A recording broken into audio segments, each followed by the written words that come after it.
औज़ुबिल्लाहिमिनश्शैतानिर्रजीम बिस्मिल्लाहिर्रहमानिर्रहीम। Dear student, आज का हमारा टॉपिक है पॉलीसेकेराइड। तो चलिए हम इसको लर्न करते हैं। पोली का मतलब है मनी, बहुत सारे, पोली मैनी।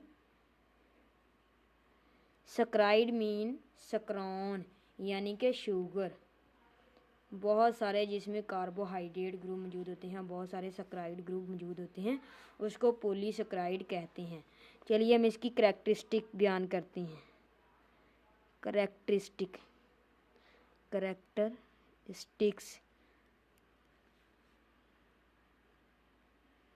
हम इसकी करैक्टरिस्टिक बयान करते हैं। पहली करैक्टरिस्टिक, लेस स्वीट होते हैं। स्वीट, लेस स्वीट भी नहीं बल्कि स्वीट लेस होते हैं ये, जिसमें कोई मीठा नहीं होता। स्वीट लेस यानी कि फोके होते हैं ये, पंजाबी ज़बान में हम जिसको फोके कहते हैं। ये स्वीट लेस होते हैं, इसका कोई जायका नहीं होता, ये मीठे नहीं होते। हमने पढ़ा था जो मोनोसेकेराइड है वो बहुत ज़्यादा मीठे होते हैं, और ओलिगोसेकेराइड वो एज़ कम्पेयर टू मोनोसेकेराइड वो कम मीठे होते हैं। इस तरह ये जो पॉलीसेकेराइड है ये बिल्कुल भी मीठे नहीं होते, ये स्वीट लेस होते हैं। इसी तरह Sprüngli soluble in water, Sprüngli soluble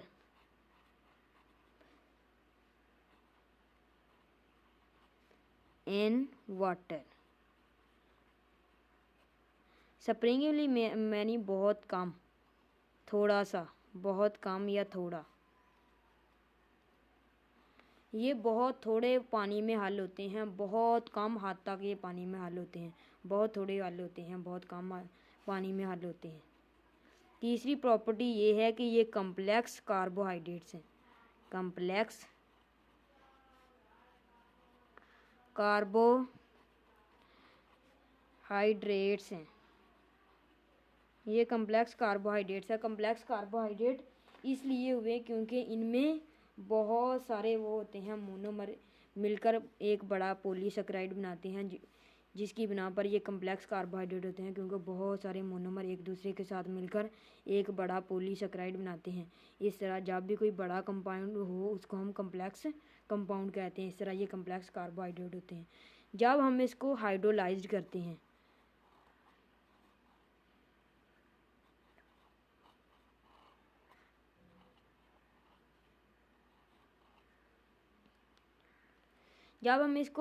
करते हैं, या पानी के अंदर हल करके तोड़ते हैं। Hydrolysis mean break down of large molecule by using water. Hydrolyse करने से लार्ज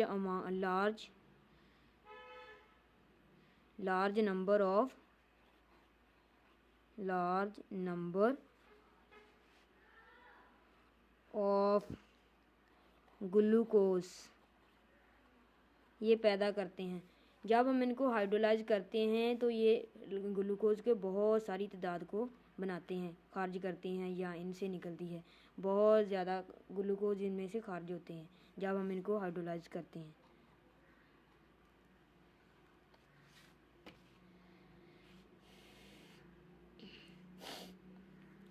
ये जो पॉलीसेकेराइड है ना,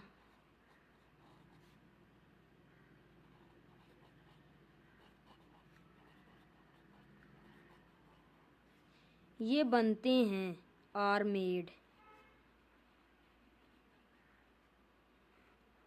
ये बनते हैं बहुत सारे मोनोसेकेराइड के मिलने से।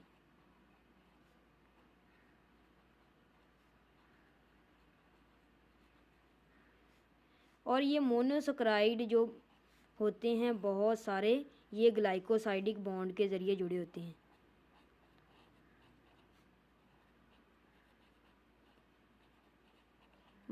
ग्लाइकोसाइडिक बॉन्ड हमने पढ़ा था कि ग्लाइकोसाइडिक बॉन्ड कार्बोहाइड्रेट में ग्लाइकोसाइडिक बॉन्ड होता है, और बहुत सारे मोनोसेकेराइड जो एक मोनोमर पर मुश्तमिल होते हैं। मोनोमर यानी कि ये कार्बोहाइड्रेट का यूनिट है, उन पर एक मोनोमर पर मुश्तमिल होते हैं, और वो जब बहुत सारे एक का साथ इकट्ठे होते हैं और वे एक दूसरे के साथ जुड़ते हैं ग्लाइकोसाइडिक बॉन्ड के ज़रिए, और ये बॉन्ड कार्बोहाइड्रेट्स में पाया जाता है, तो ये पॉलीसेकेराइड को वजूद देते हैं, पॉलीसेकेराइड बनता है। इस तरह पॉलीसेकेराइड इस तरह बनता है जब बहुत सारे मोनोसेकेराइड ग्लाइकोसाइडिक बॉन्ड के ज़रिए एक दूसरे के साथ मिलते हैं। इस तरह ये मोनोसेकेराइड, ये ग्लाइकोसाइडिक बॉन्ड, ये मोनोसेकेराइड, ये ग्लाइकोसाइडिक बॉन्ड, इस तरह जब ये एक दूसरे के साथ मिलते हैं तो ये पॉलीसेकेराइड बना देते हैं। एक इनकी और प्रॉपर्टी या करैक्टरिस्टिक वो ये हैं, they have high high molecular weight. ये हाई मॉलिक्यूलर वेट रखते हैं। जारी बात है जब बहुत सारे मोनोमर एक दूसरे के साथ मिलते हैं और वो एक बड़ा कंपाउंड बना देते हैं, और ये बड़ा कंपाउंड का जारी बात है बड़ा ही मॉलिक्यूलर वेट होगा, इसी तरह इनका हाई मॉलिक्यूलर वेट होता है। और इनकी मिसालें, जो पॉलीसेकेराइड की मिसालें हैं वो ये हैं, examples of polysaccharide,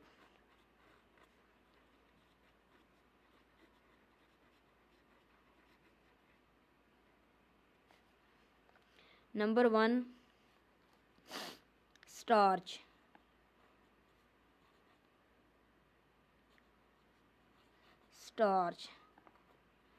number 2 glycogen और नंबर 3 सेलुलोज। और भी इसकी बहुत सारी मिसालें हैं। नंबर 4 अगर, नंबर 5 पेक्टन,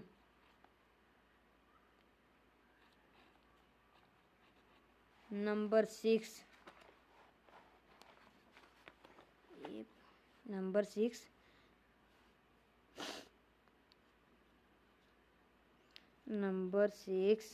काइटन, और नंबर 7 आपको मैं इनकी बहुत सारी मिसालें बताऊंगा। Number 7 dextran. ये थी पॉलीसेकेराइड की मिसालें। इनमें नंबर 1 स्टार्च, ग्लाइकोजन, सेलुलोज, अगर, पेक्टन, काइटन और डेक्स्ट्रन ये शामिल हैं। ये इनकी मिसालें हैं। अब हम पढ़ते हैं पहले नंबर पे इसकी जो पहली मिसाल है स्टार्च, उसको हम पढ़ते हैं। स्टार्च को, ये स्टार्च क्या होता है ये हम देखेंगे। अब ये हम पहले आपको मार्कर से लिखते हैं स्टार्च।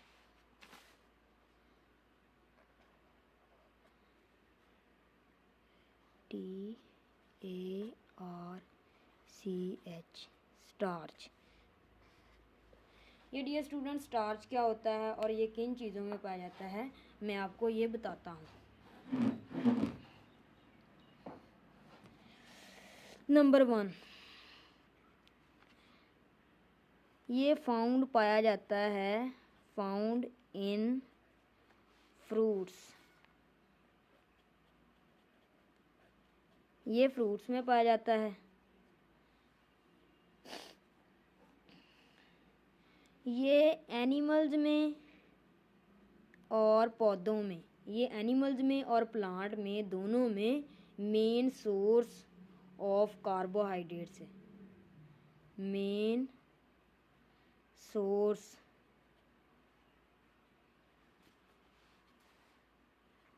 Of carbohydrates. बेशक आप इस जो मैं आपको रोज़ाना लिखवाता हूँ इसके नोट्स भी बना सकते हैं। जब हम स्टार्च को हाइड्रोलाइज करते हैं, starch give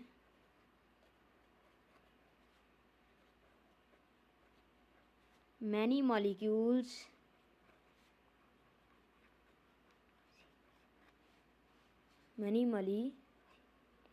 molecules of glucose on hydrolysis। जब हम स्टार्च को हाइड्रोलाइज करते हैं या इसकी हाइड्रोलिसिस करते हैं तो बहुत सारे ग्लूकोज के मॉलिक्यूल बनते हैं। एक बहुत इम्पोर्टेंट पॉइंट, जब हम स्टार्च को आयोडीन के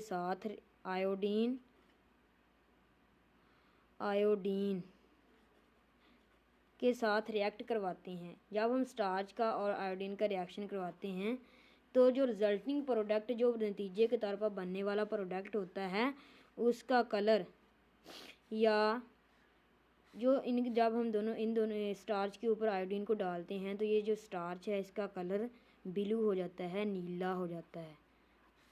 जब हम एक थोड़े से डब्बे में स्टार्च लेते हैं और स्टार्च के ऊपर हमने आयोडीन को डाल दिया, और इस जो स्टार्च है इसका कलर नीला हो जाएगा, ब्लू हो जाएगा। यानी कि स्टार्च की दो अक़साम हैं। स्टार्च की यानी कि दो टाइप्स हैं, two types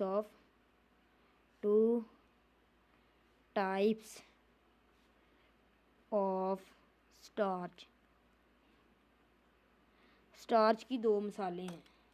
number 1 amylose starch. Number 1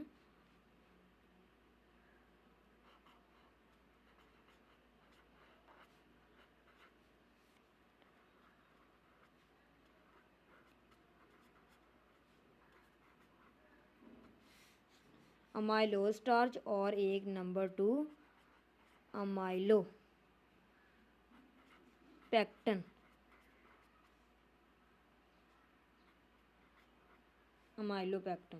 ये दो मिसालें हैं, टाइप्स हैं स्टार्च की। ये जो अमाइलोज स्टार्च होता है ना, अमाइलोज स्टार्च, पहले हम इसको डिस्कस करते हैं। अमाइलोज स्टार्च का, अमाइलोज स्टार्च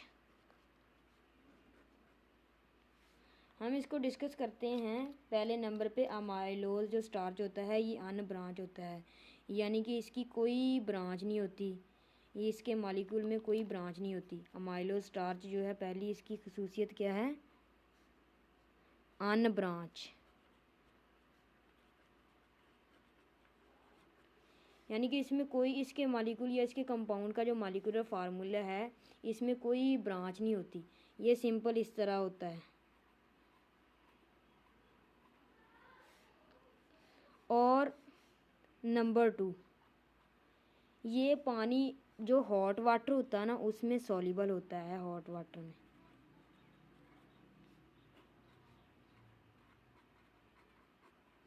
ये जो अमाइलोज स्टार्च है ये हॉट वाटर में सॉल्युबल है, गर्म पानी में सॉल्युबल हो जाता है। और अब हम पढ़ते हैं अमाइलोपेक्टिन। इसके बारे में ये दो ही पॉइंट है आपकी बुक में। अमाइलोपेक्टिन,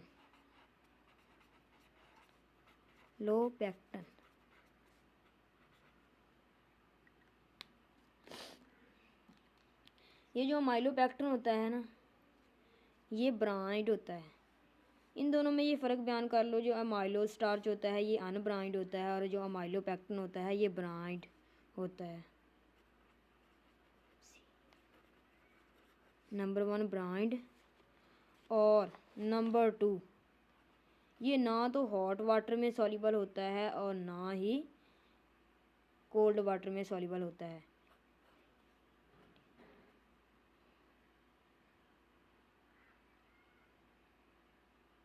इट इज़ इनसॉल्युबल लिखेंगे, इनसॉल्युबल,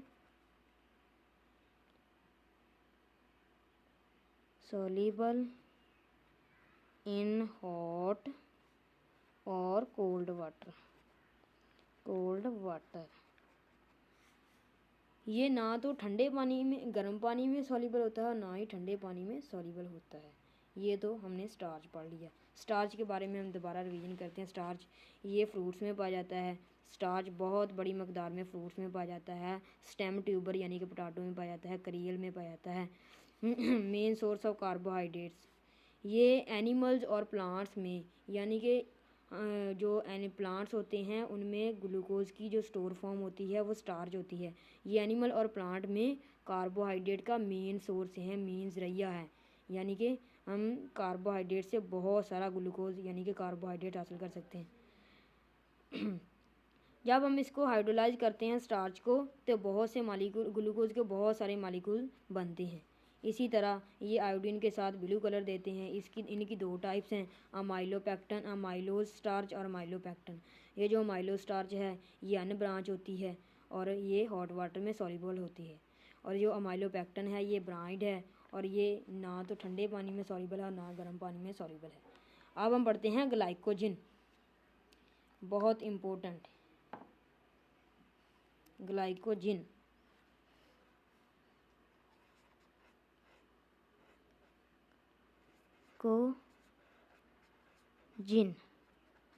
ग्लाइकोजन ये जो ग्लाइकोजन है ये एनिमल्स में ग्लूकोज की स्टोर फॉर्म है। जब हम एनिमल्स में ग्लूकोज को स्टोर करना होता है यानी कि जब ग्लूकोज की मकदार हमारी रिक्वायरमेंट से बढ़ जाती है तो हम उनको ग्लाइकोजन की फॉर्म में स्टोर कर लेते हैं और ये स्टोर की जाती है मसल में और लीवर में। पहली इसकी characteristic, it is also called animal starch.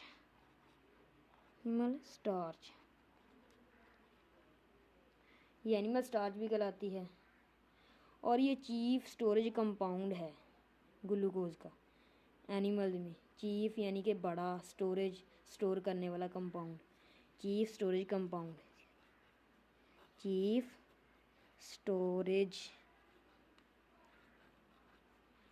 Compound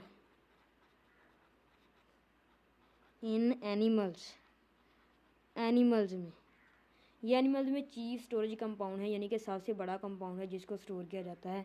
हम जब भी ग्लूकोज वाफर मकदार में ले लेते हैं तो हम इसको ग्लाइकोजन की फॉर्म में स्टोर कर लेते हैं। ये वाटर में इनसॉल्युबल होता है, इनसॉल्युबल इन वाटर, ये वाटर में इनसॉल्युबल होता है। और इसी तरह जब हम ग्लाइकोजन को आयोडीन के साथ रिएक्ट करते हैं, जब हम ग्लाइकोजन में आयोडीन को डालते हैं तो ये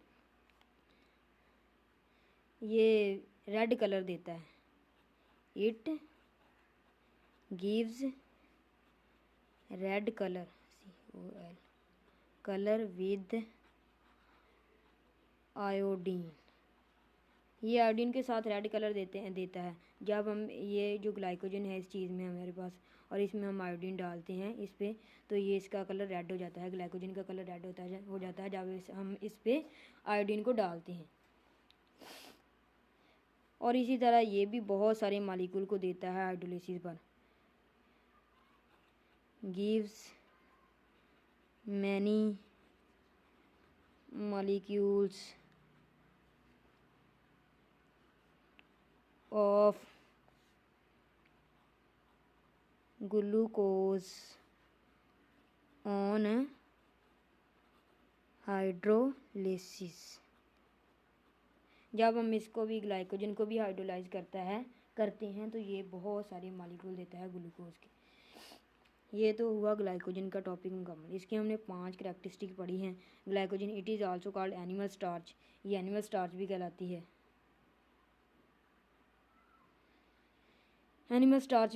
है। इसी तरह chief storage compound in animals insoluble in water, ये पानी में सॉल्युबल नहीं है। इट गिव्स रेड कलर, ये आयोडीन के साथ रेड कलर देता है। जब हम इस पर आयोडीन को गिराते हैं या आयोडीन डालते हैं तो इसका कलर रेड हो जाता है। जब हम इसको हाइड्रोलाइज करते हैं तो ये बहुत सारे मॉलिक्यूल ग्लूकोज के देता है क्योंकि ये ग्लूकोज से मिलकर तो बने हैं। जब हम इसको हाइड्रोलाइज करेंगे तो ये ग्लूकोज के मॉलिक्यूल एक दूसरे से अलहदा होते जाएंगे। इसी तरह यही स्टार्च में है। स्टार्च भी ग्लूकोज से मिलकर बना है या कार्बोहाइड्रेट्स छोटे छोटे मोनोमर से मिलकर बने हैं। तो जब हम इनको हाइड्रोलाइज करेंगे तो ये जो ग्लूकोज के मॉलिक्यूल या मोनोमर हैं ये अलहदा होते जाएंगे। यही तो बात है। एक इसका पॉइंट और है, ये मसल में और लीवर में पाया जाता है। ये जो ग्लाइकोजन है, हमको जब ग्लूकोज को ग्लाइकोजन की फॉर्म में स्टोर करना होता है तो ये लीवर में किया जाता है ये प्रोसेस, और मसल में किया जाता है। अब हम पढ़ेंगे सेलुलोज। पहले हम इसको लिखते हैं, सेलुलोज।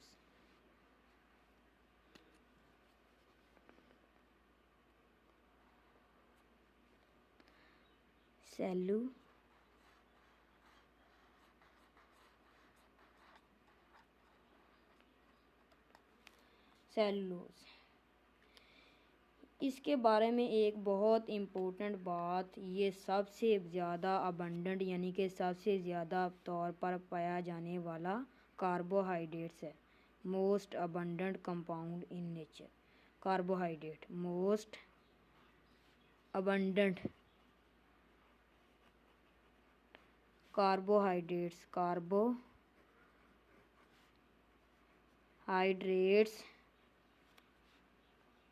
इन नेचर में, ये कुदरत में पाए जाने वाला सबसे ज़्यादा अबंडेंट कार्बोहाइड्रेट है, सबसे ज़्यादा पाया जाने वाला कार्बोहाइड्रेट है। ये जो कॉटन है ना, वो प्योर फॉर्म सेलुलोज है। Cotton is pure form of cellulose. ये जो कॉटन है ना, कॉटन कपास, ये सेलुलोज की प्योर फॉर्म है। ये प्लांट्स की सेल वॉल का मेन कॉन्स्टिट्यूएंट है। इट इज मेन कॉन्स्टिट्यूएंट यानी कि हिस्सा, कॉन्स्टिट्यूएंट्स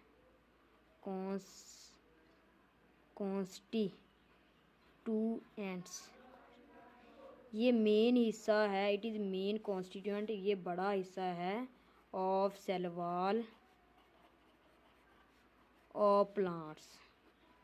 ये पौधों की सेल वॉल का बहुत बड़ा हिस्सा है। पौधों की सेल वॉल इससे मिलकर बनी होती है।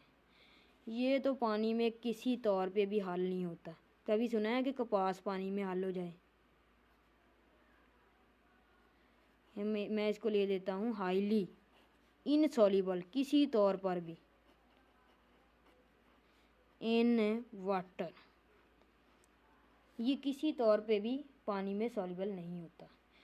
जब हम इसको भी हाइड्रोलाइज करते हैं तो ये भी बहुत सारे मॉलिक्यूल ग्लूकोज के देता है। Gives many molecules of glucose on hydrolysis. ये भी हाइड्रोलिसिस पर बहुत सारे ग्लूकोज के मॉलिक्यूल देता है। और इसके बारे में एक बहुत इम्पोर्टेंट बात है, ये जो सेलुलोज है ये ह्यूमन डाइजेस्टिव ट्रैक्ट यानी कि रास्ते, ह्यूमन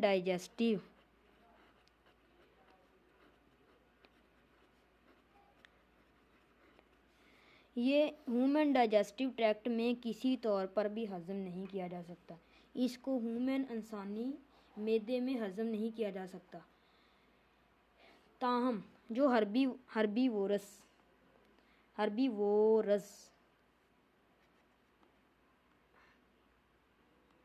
ये जो हर्बीवोरस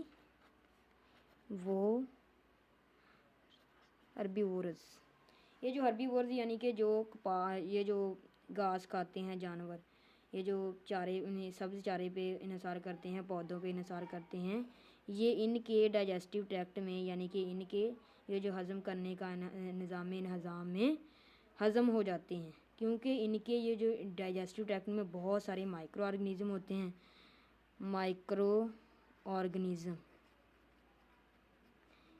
इनके डाइजेस्टिव ट्रैक्ट में बहुत सारे माइक्रो ऑर्गेनिज़म होते हैं और ये माइक्रो ऑर्गेनिज़म एक एंजाइम खारिज करते हैं और इस एंजाइम का नाम है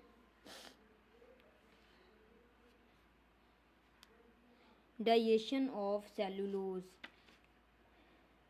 डाइजेशन ऑफ सेलुलोज नहीं, इसका नाम है cellulose for its digestion, cellulose for its digestion. Herbivores में के डाइजेस्टिव ट्रैक्ट में यानी कि मैदे में छोटे छोटे माइक्रो ऑर्गेनिज्म होते हैं। ये माइक्रो ऑर्गेनिज्म बैक्टीरिया हो सकता है, यीस्ट हो सकते हैं, प्रोटोजीवा हो सकते हैं। ये माइक्रो ऑर्गेनिज्म एक एंजाइम खारिज करते हैं और इस एंजाइम का नाम होता है सेलुलोज फॉर इट्स डाइजेशन, और ये सेलुलोज को डाइजेस्ट कर देता है। सेलुलोज यानी कि कपास, रुई, इसको डाइजेस्ट कर देता है उनके मैदे में।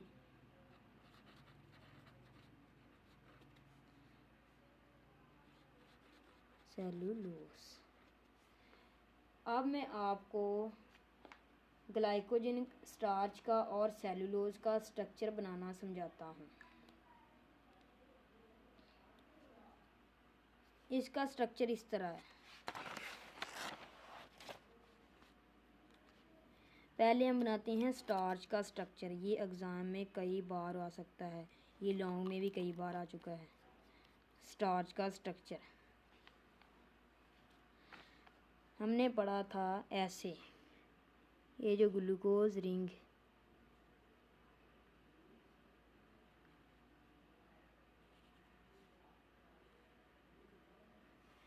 ऐसे यहाँ पे एक बना लेनी है, एक यहाँ पे बना लेनी है।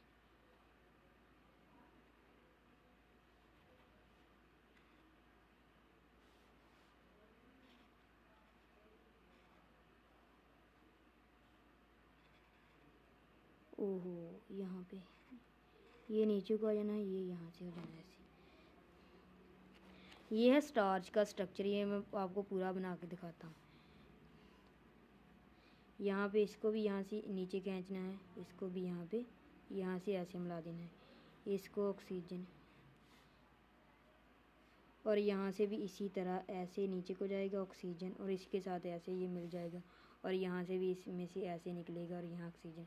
ये है स्टार्च का स्ट्रक्चर। यहाँ पे आप बेशक लगाना हो हाइड्रोक्सिल ग्रुप OH, यहाँ पे ऊपर OH ग्रुप, यहाँ पे CH2OH, ये इन सारों के साथ मिल जाएगा, लग जाएगा ऐसे ही। ये है स्टार्च का स्ट्रक्चर। स्टार्च का ऑक्सीजन ऐसे नीचे की तरफ लगा देनी है। ये ग्लूकोज के मॉलिक्यूल्स हैं एक दूसरे के साथ जुड़े हुए, और दरमियान में इनके ग्लाइकोसाइडिक बॉन्ड है। ये ग्लाइकोसाइडिक बॉन्ड, ये ग्लाइकोसाइडिक बॉन्ड। और इसके बाद मैं बनाता हूँ सेलुलोज का स्ट्रक्चर। सेलुलोज, ये है सेलुलोज का स्ट्रक्चर। पहले ऐसे ही ऑक्सीजन, इसी तरह ऐसे ही ऑक्सीजन, इसी तरह ऐसे ही ऑक्सीजन। ये सेलुलोज का स्ट्रक्चर बना के सिखाता हूँ मैं आपको। ये इसमें एक तो ऑक्सीजन नीचे को ऐसे आ जाएगी और एक ऑक्सीजन ऐसे ही ऊपर के लगेगी। इसके स्ट्रक्चर में यही सिर्फ डिफरेंस है,